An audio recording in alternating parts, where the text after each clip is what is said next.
Hello everyone. In this video today, we are going to look at how to install VirtualBox on a Windows 10 computer. First, open your browser and in the search bar type VirtualBox Download. Press Enter and go to the official website, which is virtualbox.org. When the page opens, you will see download options for different operating systems.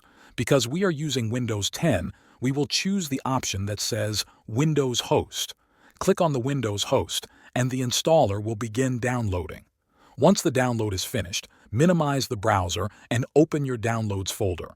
You should see the VirtualBox setup file. Double-click it and when Windows asks for permission, click Yes. Now the setup wizard will open. Click Next, accept the license agreement, and then click Next a few more times to confirm the default settings. Click Yes if you are asked to allow changes, and then click Install. When the installation is complete, click Finish and VirtualBox will open.